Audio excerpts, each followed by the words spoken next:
በስመ አብ ወወልድ ወመንፈስ ቅዱስ አሐዱ አምላክ አሜን።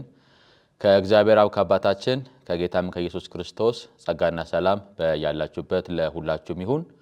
በዚህ በቃለ ዓዋዲ መንፈሳዊ ቴሌቪዥን መርሃ ግብር የሚታለፉትን የተለያዩ መርሃ ግብሮች በተለያዩ መንገድና በተለያዩ አማራጭ የምትከታተሉ ሁላችሁም የጌታና ጸጋ ሰላም ይብዛላችሁ። ዛሬም እግዚአብሔር ባስለመደን ምሕረቱና በጎነቱ በሰጠን ደግሞም መልካም እድል የእግዚአብሔርን ቃል እንማማራለን። ዛሬ እግዚአብሔር ሊያስተምርበት የወደደው የእግዚአብሔር ቃል ክፍል በዚህ በሐዲስ ኪዳን በተለያዩ ማለትም በአራቱ ወንጌላት ውስጥ የተገለጠውን የኢየሱስ ክርስቶስን የጥምቀት ታሪክ ወይም ደግሞ ስለ ጥምቀቱ እንነጋገራለን። ስለዚህ መነሻ የምናደርገው ክፍል ከአራቱ ወንጌላት እናነባለን ማለት ነው። ነገር ግን የትምህርታችን ርዕስ የሚሆነው የኢየሱስ ጥምቀት በወንጌላት ውስጥ እንዴት ተገለጠ ይሰኛል። እንግዲህ በአራቱም ወንጌላት ውስጥ የጌታችን ኢየሱስ ክርስቶስን ጥምቀት በተለያዩ መንገድ በተለያዩ ደግሞ ትኩረት አቅጣጫ ወንጌላት ጽፈውታልና እነዚህ በዚህ በአራት ወንጌላት ውስጥ ያሉትን ደግሞ ታሪኮችን በማንሳት ዛሬ እግዚአብሔር ለኛ የሚነግር ነገር አለ። ስለዚህ ትምህርታችንን ከመጀመራችን በፊት በአራቱ ወንጌላት ውስጥ ያሉትን ታሪኮችን እናነባለን። ከማቴዎስ ወንጌል እንጀምራለን።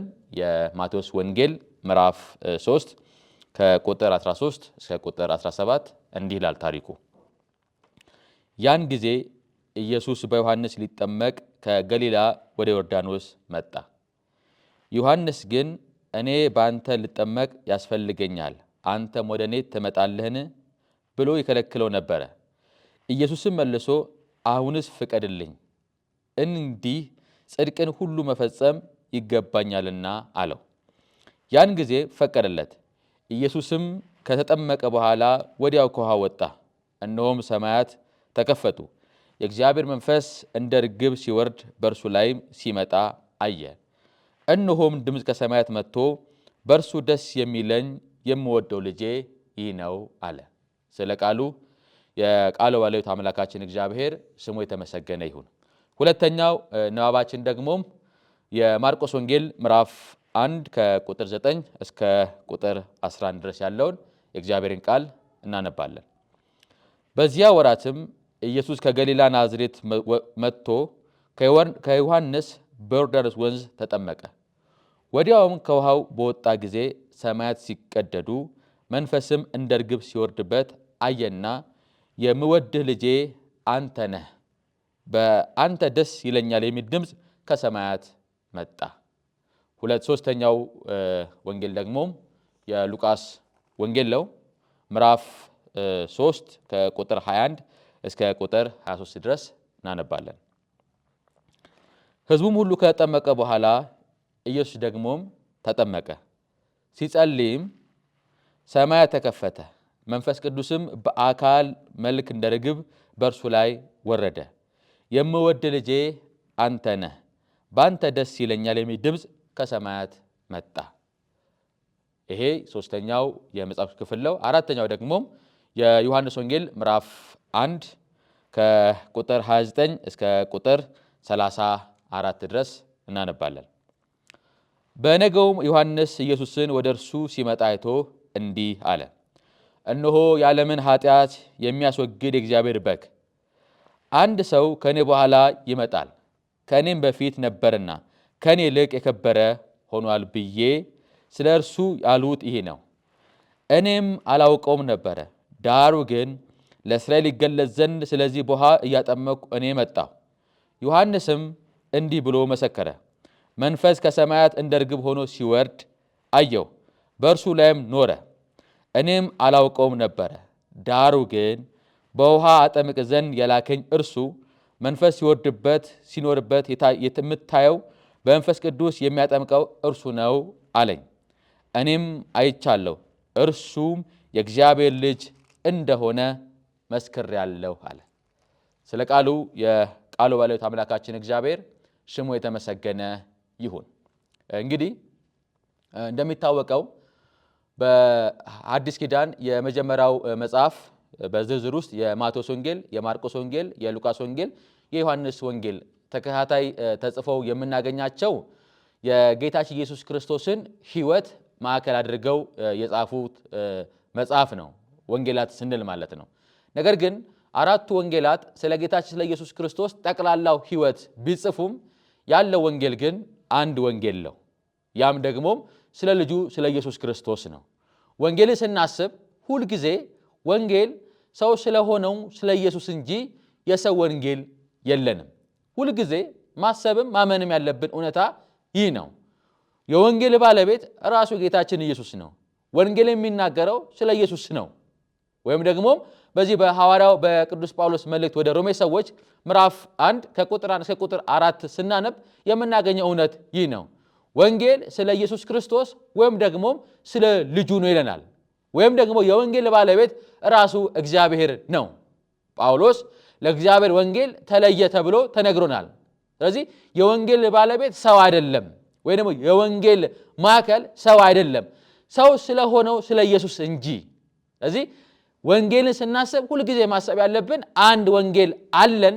ነገር ግን ያንን ወንጌል ደግሞ በተለያዩ አቅጣጫ ወይም ደግሞ የትኩረት አቅጣጫቸው የተለያየ ሆኖ ጽፈውልናል አራቱ ወንጌላት ማለት ነው። እንደምታውቁት የማቴዎስ ወንጌልን ስናነብ ጌታችን ኢየሱስ ክርስቶስን የአይሁድ ንጉሥ ወይም ደግሞ የሚጠበቀው መሲህ እንደሆነ ያቀርብልናል ማቴዎስ ማለት ነው። ስለዚህ የተጻፈለ ሰዎችም አይሁዶች ስለሆኑ የሚጠብቁት መሲህ ወይም የሚናፍቁት ንጉሥ እንዳለ ስለሚታወቅ ማቴዎስ ለጸሐፊዎቹ ወይም ለተጻፈላቸው ሰዎች ማዕከል በማድረግ ጌታችን ኢየሱስ ክርስቶስን እንደ አይሁድ ንጉሥ ወይም እንደ መሲህ ያስቀምጥልናል ማለት ነው። ለዚህ ነው ገና ምዕራፍ 1 ላይ ስናነብ የትውልድ ሐረጉን የሚዘረዝርልን ማለት ነው። ስለዚህ በማቴዎስ ወንጌል ጌታችን ኢየሱስ ክርስቶስ የሚጠበቅ ወይም የሚናፈቅ ንጉሥ ወይም ደግሞ መሲህ እንደሆነ ማቴዎስ ጽፎልናል ማለት ነው።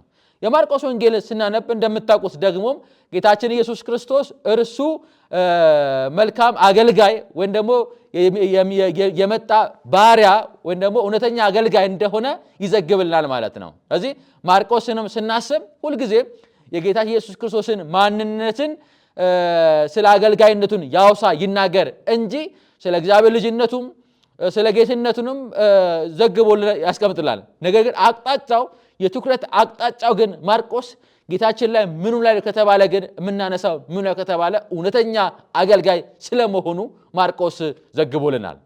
የሉቃስ ወንጌል እንደሚታወቀው ደግሞ ጌታችን ኢየሱስ ክርስቶስ ፍጹም ሰው ወይም ደግሞ የሰው ልጅ እንደሆነ ይነግረናል ማለት ነው።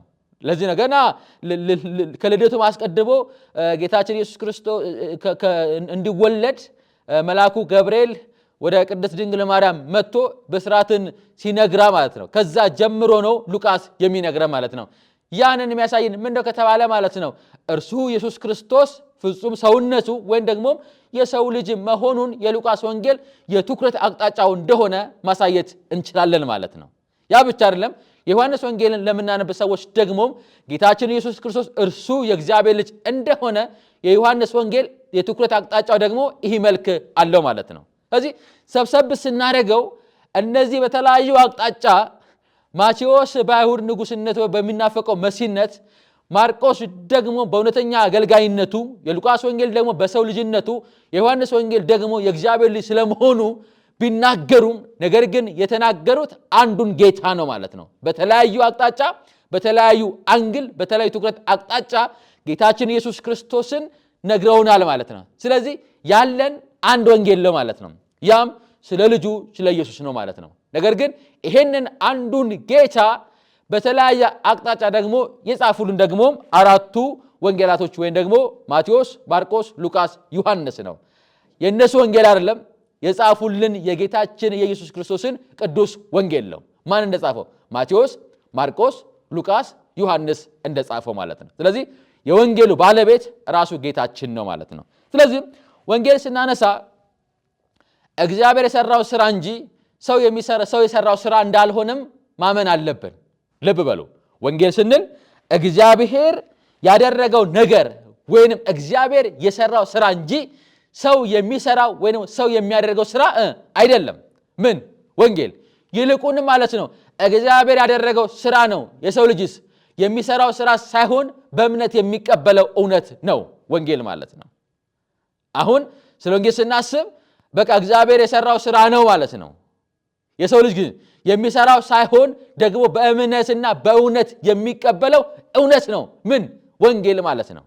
ስለዚህ ስለ ወንጌል ስናስብ ማለት ነው በጌታችን በኢየሱስ ክርስቶስ ጠቅላላ የህይወቱን ማዕከል ያደረገ ነው እንጂ አንዱን ክፍል ብቻ ነጥለን አይደለም የምንመለከተው ወንጌልን። አዎ ጌታችን ኢየሱስ ክርስቶስ ተወልዷል፣ ጌታችን ኢየሱስ ክርስቶስ ስለዓለማችን ሞቷል፣ ተነስቷል፣ እኛን ደግሞ ወደ አባቱ ደግሞ አርጓል የሚለውን ብቻ በማሳስ ሳይሆን ጠቅላላ የህይወት ክፍሉ ወንጌል ማለት ነው። አሁን አንዱን ብቻ ሞቱን ወይንም ትንሣኤውን ወይንም እርገቱን ወይንም ውልደቱ ብቻ ሳይሆን ከውልደቱ ጀምሮ ማለት ነው ከመጸነሱ ጀምሮ እስከ እርገቱ ድረስ ያለውን ጠቅላላ ህይወቱን ማዕከል ያደረገ ነው ምን ወንጌል ማለት ነው። ስለዚህ አንዱን ክፍል ነው ዛሬ የምንመለከተው ማለት ነው። ያ ምንድነው? ጌታችን ኢየሱስ ክርስቶስ በዚህ ምድር ላይ ሲኖር ካደረጋቸው ነገሮች ሁሉ አንደኛው ምነው ከተባለ ጌታችን ኢየሱስ ክርስቶስ ተጠምቋል። አሁን መግቢያችን ላይ እንዳነበብነው በአራቱም ወንጌላት ጌታችን ኢየሱስ ክርስቶስ በዮሐንስ እጅ እንደተጠመቀ አንብበናል ማለት ነው። ነገር ግን ታዲያ ጌታችን በውሃ ይጠመቅ እንጂ ነገር ግን ታዲያ ጸሐፊዎች ወይ ወንጌላት ግን የቱን ለማሳየት ነው የፈለጉት? የማቴዎስ ወንጌል የጌታችን ጥምቀትን በምን መንገድ ነው ያሳየን? የማርቆስ ወንጌልስ ጌታችን ሲጠመቅ በምን መንገድ ነው ያሳየን? የሉቃስ ወንጌልም ጌታችን ሲጠመቅ በምን መንገድ ወይ በምን አቅጣጫ ነው ያሳየን? የዮሐንስ ወንጌልም ጌታችን ሲጠመቅ በምን አቅጣጫ ነው ያሳየው የሚለው ግን ይሄንን እውነት የእግዚአብሔር ቃል ይነግረናል ማለት ነው። ለዚህ ነው ርዕሳችን ያደረግነው በወንጌላት ውስጥ የኢየሱስ ክርስቶስ ጥምቀት ምንን ይገልጥልናል ያልነው ማለት ነው። አሁን በአራቱም ወንጌላት የጌታን ጥምቀት በተመለከተ ተመሳሳይ ነገሮችን ነግረውናል አራቱም ወንጌላት ማለት ነው። ለምሳሌ ጌታችን የተጠመቀው በዮሐንስ እጅ ነው። ይሄ በማቴዎስም በማርቆስም በሉቃስም በዮሐንስም የምናገኘው እውነት ነው መጠመቁ ማለት ነው። ያ ብቻ አይደለም፣ መንፈስ ቅዱስም መውረዱም በአራት ወንጌላት ውስጥ እናገኛለን። በአራት ወንጌላትም ማለትም በማቴዎስም በማርቆስም በሉቃስም በዮሐንስ ወንጌል ውስጥ ማለት ነው መንፈስ ቅዱስ መውረዱን አራቱም ወንጌላት ዘግበዋል ማለት ነው። ይሄ በጌታችን በኢየሱስ ክርስቶስ ጥምቀት ውስጥ ተመሳሳይነታቸውን ያሳያል ማለት ነው። በዮሐንስ መጠመቁ በተጨማሪም ደግሞ መንፈስ ቅዱስ በመውረዱ ማለት ነው። ያ ብቻ አይደለም፣ በተመሳሳይ መልኩ ደግሞ ጌታችን ኢየሱስ ክርስቶስ ሲጠመቅ አብ በሰማይ ሆኖ የሰጠው ምስክርነት አለ ማለት ነው። በኋላ እናነሳዋለን። በተለያዩ አቅጣጫ ቢነገርም ነገር ግን ያ ምስክርነት በአራቱ ወንጌላት ውስጥ እናገኛለን ማለት ነው። ምስክርነታቸው እግዚአብሔር አብ ለልጁ የመሰከረው ምስክርነት አለ ማለት ነው። ይሄም ደግሞ ወንጌላት ተመሳሳይ ያደርጋቸዋል ማለት ነው። ያ ብቻ አይደለም፣ ደግሞ ትልቁን ነገር የተገለጠበት እውነት አለ ጌታችን ሲጠመቅ። ያ ምንድነው? ምስጢረ ሥላሴ የምንለው ማለት ነው። አብ ወልድ መንፈስ ቅዱስ የተገለጠበት ዕለት ማለት ነው። ያ ጊዜ ማለት ነው። እንግዲህ በብሉይ ኪዳን በተለያየ መጽሐፍ ክፍሎች ውስጥ እግዚአብሔር ከሁለት በላይ እንደሆነ የሚያነሱ ክፍሎች እንዳሉ ይታወቃል ማለት ነው። ይታወቃል። ነገር ግን ደግሞ ነው አብ ወልድ መንፈስ ቅዱስ የሚለው ማንነት ግን ማለት ነው የተገለጠው በዛን ዕለት ነው ማለት ነው። በጌታችን ኢየሱስ ክርስቶስ ሲጠመቅ እናያለን ማለት ነው። እናያለን። ስለዚህ ያም ደግሞ ትልቁ እውነት ማለት ነው።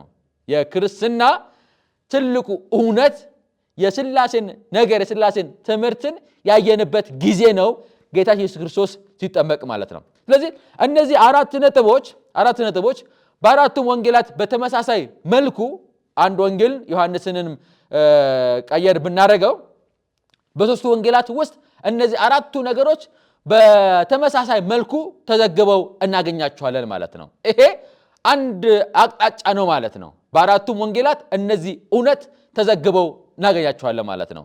ነገር ግን ዛሬ ተመሳሳይ የሆነውን ሳይሆን ታዲያ በእነዚህ በማቴዎስ ወንጌልም በእነዚህ በአራቱ ወንጌላት ግን የኢየሱስ ክርስቶስን ጥምቀት ግን የትኩረት አቅጣጫቸው ወይም ደግሞ ማሳየት የፈለጉት እውነት የትኛው ነው የሚለው ነገር ነው ዛሬ የምናነሳው። ስለዚህ ከመጀመሪያው ወንጌል እንጀምራለን፣ በማቴዎስ ወንጌል ውስጥ ማለት ነው። በማቴዎስ ወንጌል ውስጥ የጌታችን ኢየሱስ ክርስቶስ የጥምቀት ትኩረቱ አቅጣጫው ምን ላይ ነው ከተባለ ማለት ነው 3 ነገር ላይ ማቴዎስ ትኩረት አድርጓል። አንደኛው ታዛዥነት ላይ፣ ሁለተኛው ትሕትና ላይ፣ ሶስተኛው ጽድቅ ላይ። ይሄ የማቴዎስ ወንጌል የጌታችን ኢየሱስ ክርስቶስን የጥምቀት ትኩረት አቅጣጫው ነው ማለት ነው። ምን ካለ ማለት ነው ትሕትናን፣ መታዘዝን፣ ደግሞም ጽድቅን ማድረግ ማለት ነው። እነዚህ 3ቱ ነገሮችን በጌታችን በኢየሱስ ክርስቶስ ጥምቀት ላይ በተለይ በማቴዎስ ወንጌል ውስጥ ማግኘት እንችላለን ማለት ነው።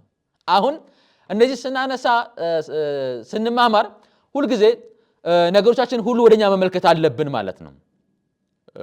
በኋላም እመጣበታለሁ። ስለዚህ ጌታችን ኢየሱስ ክርስቶስ ጥምቀቱ ላይ በማቴዎስ ወንጌል የትኩረት አቅጣጫው መታዘዙ ላይ፣ ትሕትናው ላይና ጽድቅን ከመፈጸም ጋር የተገናኘ ነገር አለው ማለት ነው። ታዲያ እነዚህ 3 ነገሮችም እንዴት ነው በዚህ ክፍል ውስጥ ልናገኝ የምንችለው ካልን ከቁጥር 13 ጀምሮ እስከ 17 ድረስ ስናነብ የምናገኘው እውነት ነው ማለት ነው። ልብ በሉ። የመጀመሪያው ቁጥር 13 ላይ ታዛዥነቱን ማንሳት እንችላለን። ይሄ ማለት ልብ በሉ፣ ያን ጊዜ ኢየሱስ በዮሐንስ ሊጠመቅ ከገሊላ ወደ ዮርዳኖስ መጣ አለ። አሁን ጌታችን ኢየሱስ ክርስቶስ የመጣው ከአንድ ከተማ አንድ ከተማ ነው። አሁን ልብ በሉ፣ ገሊላ ትልቅ ከተማ ነው፣ ዮርዳኖስም ረዥም ወንዝ ነው ማለት ነው። ነገር ግን በወንጌላት አውድ መሰረት ግን ማለት ነው ጌታችን ከተነሳበት ቦታ ዮሐንስ እስከሚያጠምቅበት ቦታ ድረስ ግን ያለውን ኪሎ ሜትርና ርቀት እንለካው ካልን ከ85 እስከ 100 ኪሎ ሜትር ይሆናል ርቀቱ ማለት ነው። በተለይ የማርቆስ ወንጌል በገሊላ ናዝሬት ብሎ ስፔሲፊክ አድርጎታል ማለት ነው።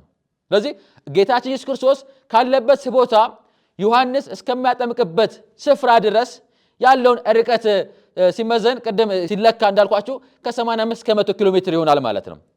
ይሄ ኪሎ ሜትር በዚያን ጊዜ አንድ ሰው ለመሄድ ከ3 ቀን እስከ 5 ቀን ወይም ደግሞ ከ2 ቀን እስከ 4 ቀን ይፈጅበታል ማለት ነው፣ ጉዞ በእግር የሚያደርግ ከሆነ ማለት ነው።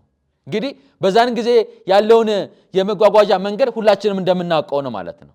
ስለዚህ አንድ ሰው ከዛ ቦታ ሄዶ ለመጠመቅ ሲያስብ ለሚሄድበት የሚፈጅበት ቀን ማለት ነው በትንሹ 2 ቀን ነው፣ በጣም በዛ ከተባለ ደግሞ 4 ቀን ነው ማለት ነው። ስለዚህ ጌታችን ኢየሱስ ክርስቶስ ማለት ነው ይሄ መጠመቁ ለመፈጸም የሄደበት የመንገድ ርቀትን ስናሰላ ቀላል አይደለም፣ ሩቅ ነው ማለት ነው። 85 ኪሎ ሜትር መሄድ በእግር በጣም ሩቅ ነው ማለት ነው። ግን ጌታችን ኢየሱስ ክርስቶስ የአብን ፍቃድ ለመፈጸም ያደረገው ጉዞ ነው ማለት ነው። ይሄ ከየት? ከገሊላ ወደ ዮርዳኖስ ማለት ነው። ልብ በሉ፣ ይሄ ታዛዥነቱን ማለት ነው። የአብን ፍቃድ ለመፈጸም የተደረገ ጉዞ ነው ማለት ነው። ከየት? ከዚህኛው ከተማ ወደዛኛው ከተማ ማለት ነው። ይሄ የሚያሳየው የጌታችን የኢየሱስ ክርስቶስ የእውነት ታዛዥነቱን ነው ማለት ነው፣ መታዘዙን ነው ማለት ነው። እንግዲህ ሁላችንም እንደምናውቀው ወደዛ ላይ የመጣበትን ዓላማ ሁላችንም ይገባናል። ዓላማውን ሞት አድርጎ የመጣ ሰው ከጌታችን ውጪ ማንም የለም፣ ከእርሱ በኋላም ከእርሱ በፊትም ማንም የለም። ዓላማውን ሞት አድርጎ የመጣ የዘላለሙ ጌታ እርሱ ብቻ ነው። ክብር ለጌታ ይሁን። እርሱ ሊሞት የመጣ ሊታዘዝ የመጣ ለዚህ ነው የፊልጵስ መልእክትን ምዕራፍ 2 ስናነባት ነው ለመስቀል ሞት እንኳን የታዘዘ ሆነ የተባለለት ማለት ነው። በመስቀል እንኳን ለመሞት ማለት ነው የታዘዘ ጌታ እርሱ ነው ማለት ነው። ስለዚህ የአብን ፈቃድ የአብን ትእዛዝ ለመፈጸም ከአንድ ከተማ ወደ አንድ ከተማ የተደረገ ጉዞ እንደሆነ ማንሳት እንችላለን ማለት ነው። ይሄም እንደው ከተባለ ማለት ነው ኢየሱስ ክርስቶስ እርሱ ታዛዥ ጌታ ነው ማለት ነው። ክብር ለስሙ ይሁን። ስለዚህ የመጀመሪያ የምናገኘው እውነት በማቴዎስ ወንጌል ምንድነው ከተባለ ጌታችን ኢየሱስ ክርስቶስ እርሱ መታዘዙን እናያለን ማለት ነው። ያ ብቻ አይደለም፣ ከመታዘዙ ጋር አብረን የምናያዘት ነው ጌታችን ኢየሱስ ክርስቶስ በጥምቀት ውስጥ ማለት ነው ትሕትናን ያሳየ ጌታ ነው ማለት ነው። ትሑት ነው ማለት ነው። ትሑት ነው ማለት ነው። አሁን በዚሁ ክፍል ላይ ቁጥር 14 እና 15 ስናነብ ወደ ዮሐንስ ሲመጣ ዮሐንስ በቃ እኔ ባንተ እጅ መጠመቅ ነው እንጂ እኔ ባንተ እንድጠመቅ አይደለም ሲል እንመለከታለን ማለት ነው። ግን ጌታችን ማለት ነው ያሳያል ትሁት ይሆናል ማለት ነው። እንግዲህ ሁልጊዜ እንደምናነሳው ማለት ነው ትህትናንና መከባበርን በጣም ሁልጊዜ መረዳት አለብን። መከባበር ማለት ትሁት መሆን ማለት አይደለም። ትሁት መሆን ማለት ግን መከባበር ነው ማለት ነው። የሁለቱም አቅጣጫ ይለያያል። አሁን እኔ ለአባቴ እታዘዛለሁ፣ አባቴ የሚያዘኝ ነገር እፈጽማለሁ። ይሄ የሚያሳየው እኔ አባቴን ማክበሬ እንጂ እኔ በአባቴ ፊት ትሁት መሆኔን አይደለም። ለምን? መከባበር አቅጣጫው ከትንሽ ወደ ትልቅ ነው። ይሄ የተፈጥሮ ሕግ ነው። ሁላችንም ብንሆን ታላላቆቻችንን እናከብራለን። ታላቅን ማክበር የተፈጥሮ ሕግ ነው ማለት ነው። ሰው ቢያምንም ባያምንም፣ ክርስቲያን ቢሆንም ባይሆንም፣ እግዚአብሔርን ቢያቅም ባያቅም ማለት ነው ሰው ለታላቁ ይታዘዛል ማለት ነው። አሁን በዚህ ዓለም ውስጥ የምናገኘው እውነት ነው። ምን? ያላመነ ታናናሾች ለታላላቆቻቸው እንደሚገዙ ማለት ነው። ወይንም ታናናሾች ሲናገሩ ታላላቆችን መስማት የታናናሾቻችን ኃላፊነት ነው ማለት ነው። ይሄ የመከባበር ውጤት ነው ማለት ነው። የተፈጥሮ ሕግ ነው ማለት ነው። ትህትና ግን ከተፈጥሮ ሕግ ውጪ ነው ማለት ነው። ምን ማለት ነው ካለ ማለት ነው ትልቁ ለትንሹ መገዛት ማለት ነው።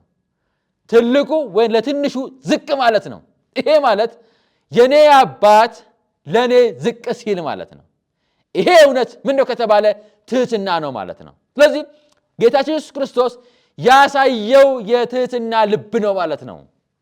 አሁን ማቴዎስ የትኩረት አቅጣጫው ይሄ ነው ማለት ነው። ምን? ጌታችን ኢየሱስ ክርስቶስ እርሱ ትሁት ነው ማለት ነው። ትህትናውን በጥምቀቱ ጊዜ አሳይቷል። ለማን? ለዮሐንስ። ምን ያደረገ? በቃ እኔ በአንተ እጅ መጠመቅ ነው የሚያስፈልገኝ። ዮሐንስ ነው አንተ አጥምቀኛለሁ። በቃ ዮሐንስም ያን ነገር ሲያደርግ እንመለከተዋለን ማለት ነው። ስለዚህ ሁለተኛው በማቴዎስ ወንጌል የምናገኘው እውነት ምን ነው ከተባለ ጌታችን ኢየሱስ ክርስቶስ እርሱ ትሁት ነው። አሁን ሶስተኛው አቅጣጫ ደግሞ በማቴዎስ ወንጌል የምናገኘው ምን ነው ከተባለ ጽድቅን ሁሉ ፈጽሟል ጌታችን ኢየሱስ ክርስቶስ። አሁን ምላሹን የምናገኘው ይሄ ነው። ጽድቅን ሁሉ ፈጽሟል። አሁን ልብ በሉ፣ ይሄ ጽድቅ መፈጸምን የምናገኘው በማቴዎስ ወንጌል ብቻ ነው። በማርቆስ፣ በሉቃስ፣ በዮሐንስ አናገኝም። ይህን መልስ የምናገኘው በማቴዎስ ወንጌል ውስጥ ነው። ስለዚህ የማቴዎስ የትኩረት አቅጣጫው በጌታ ጥምቀት ላይ ምን ነው ከተባለ ጌታችን ኢየሱስ ክርስቶስ ጽድቅን ማድረጉና ጽድቅን መፈጸሙን የምናይበት እውነት ነው ማለት ነው። ይሄ ማለት በቃ የእግዚአብሔርን ፈቃድ ወይንም ደግሞ ነው የእግዚአብሔርን ፈቃድ በፍጹም ማንነት ፈጽሟል። ማን? ጌታችን ኢየሱስ ክርስቶስ። ስለዚህ በማቴዎስ ወንጌል ውስጥ የጌታችን ኢየሱስ ክርስቶስ የትኩረት አቅጣጫው ስንመለከት የምናገኘው እውነት ይሄ ነው ማለት ነው። ኢየሱስ ክርስቶስ እርሱ ታዛዥ ነው።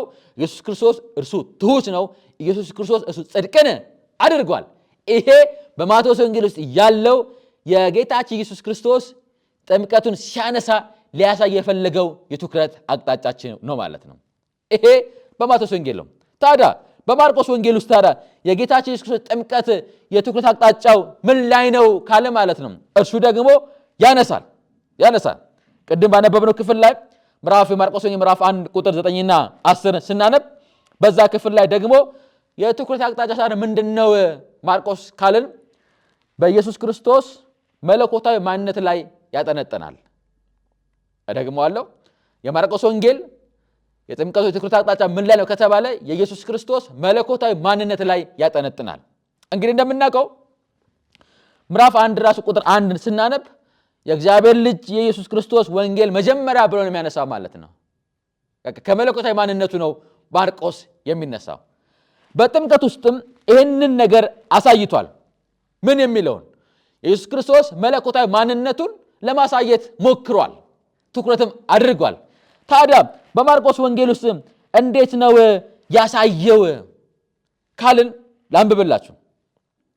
እንግዲህ እንደምታውቁት በዚህ በማርቆስ ወንጌል ውስጥ ወዲያ የሚሉ ቃላቶች በጣም ይጠቀማል።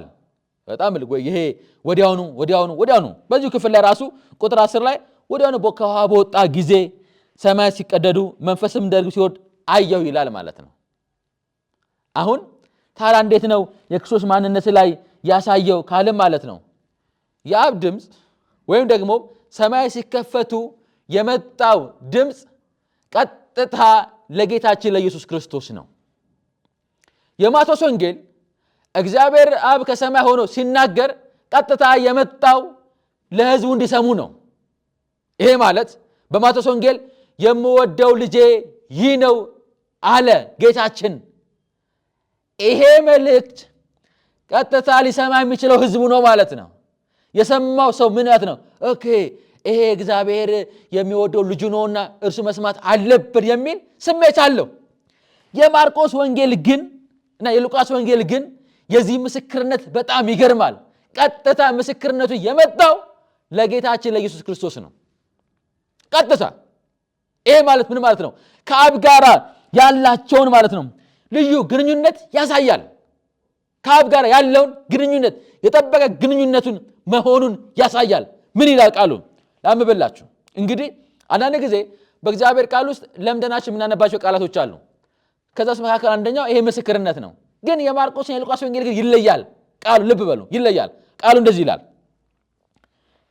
የምወድህ ልጄ አንተ ነህ፣ በአንተ ደስ ይለኛል የሚል ድምፅ ከሰማያት መጣ ይላል። ልብ በሉ የምወድህ ልጄ አንተ ነህ የሚል ድምፅ ከሰማያት መጣ። ይሄ ምስክርነት ቀጥታ የመጣው ለማን ነው ከተባለ ለጌታችን ለኢየሱስ ነው ማለት ነው። የምወድህ ልጄ አንተ ነህ። ይህን አባባል ሉቃስም ይደግመዋል ማለት ነው። በኋላ እናነሳለን። ሉቃስም ይደግመዋል። ይሄ ታዲያ ምስክርነት ምንድን ነው የሚያሳየን ከተባለ ማለት ነው ጌታችን ኢየሱስ ክርስቶስ ከአብ ጋር ያለውን የጠበቀ ግንኙነት ልዩ ግንኙነትን ያሳያል ማለት ነው። ማለት በሌላ ቋንቋ ማለት ነው ኢየሱስ ክርስቶስ መለኮታዊ ማንነት ያለው አምላክ ነው። ኢየሱስ ክርስቶስ እሱ ምንድነው? አምላክ ነው። እርሱ ምንድነው? ጌታ ነው። አምላክ ስለሆነ ከእግዚአብሔር ጋር ከአብ ጋር ያለው ግንኙነት እንደዛው ነው ማለት ነው። እንደዛ ነው። ስለዚህ በማርቆስ ወንጌል ውስጥ ጌታ እሱ ትኩረት ያደረገው ምኑ ላይ ከተባለ መለኮታዊ ማንነቱ ላይ ነው ማለት ነው። እርሱ አምላካችን ነው፣ እርሱ ነው ጌታችን ነው ማለት ነው። ልብ በሉ እንግዲህ እንደ ማቴዎስ ጥምቀቱ ብዙ አልዘረዘሩም። ማርቆስ እንደ ማቴዎስ ጥምቀቱ በዚህ ሆነ አላለም። በቃ ተጠመቀ እንደዛ ሆነ አለ ማለት ነው። ስለዚህ በማርቆስ ወንጌል ውስጥ ጥምቀትን ስናስብ ይህን ክፍል ስናነብ ሁልጊዜ ማሰብ ያለብን ምን ነው ከተባለ የማርቆስ የትኩረት አቅጣጫው ጌታችን ኢየሱስ ክርስቶስ እርሱ መለኮት ያለው ማንነት አምላክ ነው ያለን ነው ማለት ነው። ክብር ለጌታ ይሁን። የሉቃስ ወንጌልን ስናነብ የምናገኘው እውነት ደግሞ ሌላ ነው ማለት ነው። ሌላ ነው። ሉቃስ ወንጌል ምዕራፍ 3 ቁጥር 21 እና 22 ስናነብ ቅድም አንብበነዋል። እርሱ ደግሞ ታዲያ የጌታ ኢየሱስ ክርስቶስን ጥምቀትን ስናነሳ የትኩረት አቅጣጫው ወዴት ነው ከተባለ ሁለት ነገር ላይ ያተኩራል። አንደኛው ጸሎት ላይ፣ ሁለተኛው የመንፈስ ቅዱስ ስራ ላይ ትኩረት ያደርጋል። ልብ በሉ የሉቃስ ወንጌል እንዳለ ብናነብ ጌታ ኢየሱስ ክርስቶስ በጣም እንደሚጸልይ በዚህ ምድር ላይ ሲኖር ደጋግሞ ያደረጋቸው ነገር ምንድነው ከተባለ አንደኛው ጸሎት ነው። በጣም ይዳገም ጸሎት ያደርግ ነበር። ማታ ይጸልያል፣ ደቀ መዛሙርት ሲመርጥ ይጸልያል። በተለያዩ ጊዜ ጌታ ኢየሱስ ክርስቶስ ሲጸልይ እናገኘዋለን። ስለዚህ ይሄ የጸሎት ህይወቱ ያለው ጌታ ነበረ፣ ጌታችን ማለት ነው። በተለይ በስፋት በሉቃስ ወንጌል ውስጥ ጌታ ኢየሱስ ክርስቶስ በተለያዩ መንገድ ሲጸልይ እንመለከተዋለን ማለት ነው። ሲጸልይ እናገኘዋለን ማለት ነው። ስለዚህ በዚህም የትኩረት አቅጣጫው ላይ ጸሎትንና የመንፈስ ቅዱስ ስራን በጌታችን በኢየሱስ ክርስቶስ ጥምቀት ውስጥ ማየት እንችላለን። ሉቃስ ይህንን ትኩረት አድርጓል ማለት ነው። አድርጓል።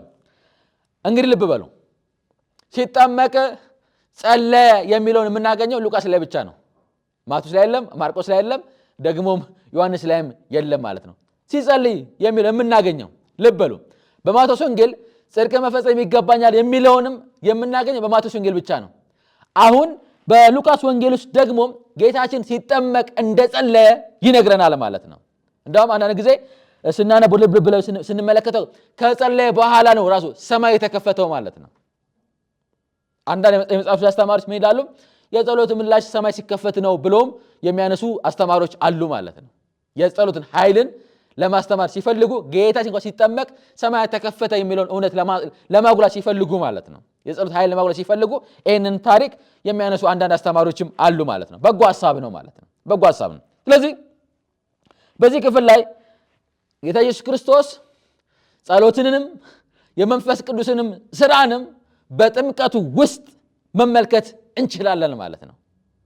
አሁን ጌታችን ብሏል፣ ጸልየዋል ማለት ነው። በህይወቱ ዳግም ያደረጋቸው ነገሮች ነው። አንደኛው ምን? ጸሎት ማለት ነው። ግን ታዲያ እንዴት ነው የመንፈስ ቅዱስን ስራ በዚህ በጥምቀት ውስጥ ማግኘት የምንችለው ካልን ግን ማለት ነው ልብ በሉ። እንደውም በተለየ ቋንቋ ሲጸልይ ሰማያት ተከፈቱና መንፈስ ቅዱስም በአካል መልክ እንደ ርግብ ወረደበት ይላል። እዚህ መጣማት ነው። አሁን ይሄ የመጀመሪያው የመንፈስ ቅዱስ ስራ ነው፣ ወደ እሱ መምጣት ማለት ነው። ምዕራፍ 4 ቁጥር 1 ላይ ስንመጣ ደግሞ ጌታ ኢየሱስ ክርስቶስ በመንፈስ ቅዱስ እንደተሞላ እንመለከታለን። እርሱም ብሏል ተሞልቷል ማለት ነው። ያ ብቻ አይደለም። ቁጥር 14 ላይ ደግሞ በመንፈስ ቅዱስ ኃይል ሲያገለግል እንመለከተዋለን። ስለዚህ ጌታ ኢየሱስ ክርስቶስ ተጠመቀ፣ መንፈስ ቅዱስ ተሞላ፣ በመንፈስ ቅዱስ ኃይል አገለገለ። ይሄንን እውነት እናገኛለን በሉቃስ ወንጌል ውስጥ ማለት ነው። እንግዲህ አገልግሎቱን በይፋ መጀመሩን የምናይበት ነው ማለት ነው። ጌታችን ኢየሱስ ክርስቶስ ምን ሲጠመቅ ማለት ነው። በቃ አገልግሎቱን ምን አለ? በይፋ ጀመረ ማለት ነው። በይፋ ጀመረ። ስለዚህ በይፋ መጀመሩን ካሳየ በኋላ መንፈስ ቅዱስ በሱ ወረደ፣ በመንፈስ ቅዱስ ተሞላ፣ በመንፈስ ቅዱስ ኃይል ደግሞ ምን አለ? አገለገለ ማለት ነው። ስለዚህ በሉቃስ ወንጌል ውስጥ ጥምቀትን ስናስብ፣ የጌታ መጠመቅ ስናስብ የትኩረት አቅጣጫ ምን ላይ ነው ከተባለ ማለት ነው ጌታችን መጸለዩና ደግሞ በሱ ውስጥ ደግሞ መንፈስ ቅዱስ መስራቱን የምናይበት እውነት ነው ማለት ነው። መንፈስ ቅዱስ ኃይል መሞላት ጌታ ኢየሱስ ክርስቶስ ከተጠመቀ በኋላ የምናገኛቸው እውነቶች ናቸው ማለት ነው። ስለዚህ ጥምቀት በሉቃስ ወንጌል ውስጥ እንዴት ነው የተነገረው ከተባለ የትኩረት አቅጣጫው ጌታችን ኢየሱስ ክርስቶስ መጸለዩና ደግሞ በመንፈስ ቅዱስ ተሞልቶ አገልግሎት መጀመሩ የምናይበት እውነት ነው ማለት ነው በሉቃስ ወንጌል ውስጥ። ይሄ አራተኛው በዮሐንስ ወንጌልን እናንሳ። በዮሐንስ ወንጌል የጌታችን ጥምቀት ደግሞ ምዕራፍ 1 ቁጥር 29 ላይ እስከ 34 ስናነብ የምናገኘው እውነት ነው። በዮሐንስ ወንጌል ውስጥ የትኩረት አቅጣጫ ምን ላይ ነው ከተባለ ሁለት ነገር ላይ ነው። አንደኛው የዮሐንስ ምስክርነትና ሁለተኛው ደግሞ የጌታችን ማንነት ላይ። ሁለቱ ላይ ትኩረት የሚያደርገው ምስክርነት አለ፣ ደግሞ ምን አለ? የጌታችን ማንነት አለ። ማንነቱ የምናገኘው በዮሐንስ ምስክርነት ውስጥ ነው። ዮሐንስ ሲመሰክር በዛ ምስክርነት ውስጥ ማለት ነው የጌታ ማንነት በሙላት ጎልቶ እናያለን ማለት ነው። ዮሐንስ 3 ምስክርነትን መስክሯል። ጌታችን ጥምቀቱ አካባቢ ላይ ማለት ነው 3 ምስክር መስክሯል። አንደኛው ምስክርነት የእግዚአብሔር በግ እንደሆነ ተናግሯል። የመጀመሪያው ምስክርነት ምዕራፍ 1 ቁጥር 29 ዮሐንስ ወንጌል።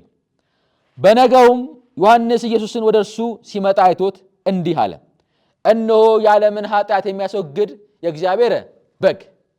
ይሄ የመጀመሪያው ምስክርነት ነው ማለት ነው። የማን? የዮሐንስ። ለማን? ለሚጠመቀው ለተጠመቀው ለጌታችን ለኢየሱስ ክርስቶስ ማለት ነው። ጌታችን ወደዛ ዓለም የመጣው የዓለምን ሁሉ ኃጢአት እንዲያስወግድ ነው ማለት ነው። እንግዲህ በዛ በኦሪት ዘጸአት ምዕራፍ 12 ላይ ያለውን የፋሲካውን በግ ታሪክ እንመለከታለን። ያ የፋሲካ በግ ሲታረድ በመቃንና በጎሙ ላይ ደም ቀብተው የሞት መልአክ መጥቶ ያንን ደም ሲያይ ሻልፈው ማለት ነው። ዋስትናቸው እስራኤል መሆን አልነበረም። ዋስትናቸው የበጉ ደም ነበረ። የታረደው የፋሲካ በግ ነበረ። በአዲስ ኪዳን እውነተኛው መስዋዕት፣ እግዚአብሔርን ደስ ያሰኘ እውነተኛው የአዲስ መስዋዕት፣ የእግዚአብሔር በግ የተባለው ጌታችን ኢየሱስ ነው ማለት ነው። ይሄ የመጀመሪያው የዮሐንስ ምስክርነት ነው። ለማን? ለተጠመቀው ደግሞ ለጌታችን ለኢየሱስ ማለት ነው። እውነተኛ ምስክርነት። ይህ ምስክርነት ስንገለብጠው ደግሞ የጌታችን ኢየሱስ ክርስቶስ ማንነት ነው። ኢየሱስ እውነተኛ የእግዚአብሔር ምድረው በግ ነው ማለት ነው። ክብር ለጌታ ይሁን።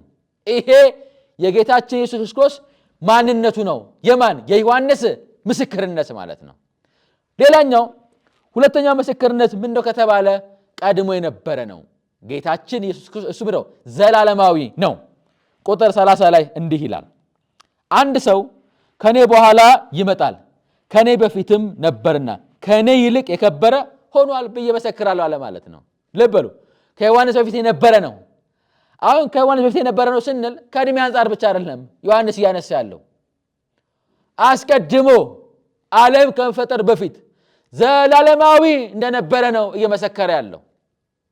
ይህንን ዮሐንስ ጸሐፊውም ያነሳል ቁጥር 1 ላይ ማለት ነው። እርሱ ራሱ እግዚአብሔር ነው፣ ከዘላለም የነበረ ነው፣ አካላዊ ቃል ነው። ማን? ጌታችን። ይህንን እውነት ዮሐንስን በጥምቀቱ ጊዜ ዘላለማዊ አምላክ ስለመሆኑ ምን ብሏል? መስክሯል። ይሄ ሌላኛው ምስክርነት ነው። ከእግዚአብሔር በግነት ቀጥሎ ደግሞ ለዘላለም የነበረ ቀድሞ የነበረ የዘላለም አምላክ የሆነ እርሱ ጌታችን ነው እያለ ነው ዮሐንስ በምስክርነቱ ማለት ነው። አጥማቂ ዮሐንስ ማለት ነው። መጥምቆ ዮሐንስ ይህን ምስክርነት ምን ብሏል? መስክሯል ማለት ነው። ሌላኛው ሶስተኛ ምስክርነት ደግሞ ቁጥር 34 ላይ ማንሳት እንችላለን። ሌላ ምስክርነት እኔም አይቻለሁ እርሱ የእግዚአብሔር ልጅ እንደሆነ ምን ብያለሁ? መስክሬአለሁ አለ። ማን? ዮሐንስ። ይሄ ደግሞ ጌታችን ኢየሱስ ክርስቶስ እውነተኛ የእግዚአብሔር ልጅ እንደሆነ ዮሐንስ ሲያጠምቀ ወይም ደግሞ በጥምቀቱ ጊዜ የመሰከረው እውነተኛ ምስክር ነው። ምን የሚለው? እርሱ የእግዚአብሔር ልጅ ነው የሚለው ማለት ነው። አሁን ዮሐንስ ግን እነዚህ ምስክር የመሰከረው ከስጋና ከደም ጋር የሆነው ሲባል አይደለም።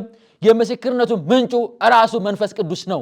ቁጥር 32ና 33 ስናነብ መንፈስ ቅዱስን እንደ ምልክትን ሲያሳየው ከዛ የመጣ ምስክርነት እንጂ ከስጋና ከደም የመጣ ምስክርነት አይደለም ዮሐንስ ስለ ጌታችን ስለ ኢየሱስ ክርስቶስ የመሰከረው ማለት ነው። ይህን መልእክት የምትከታተሉ አሁን ያነሳነው በአራት ወንጌላት ውስጥ ጌታ ኢየሱስ ክርስቶስ ሲጠመቅ የትኩረት አቅጣጫቸው ምን እንደሆነ ማሳየት ነው ማለት ነው። ስለዚህ በማቴዎስ ወንጌል እርሱ ትሑት ነው፣ እርሱ ታዛዥ ነው፣ እርሱ ደግሞ ጽድቅን ፈጽሟል።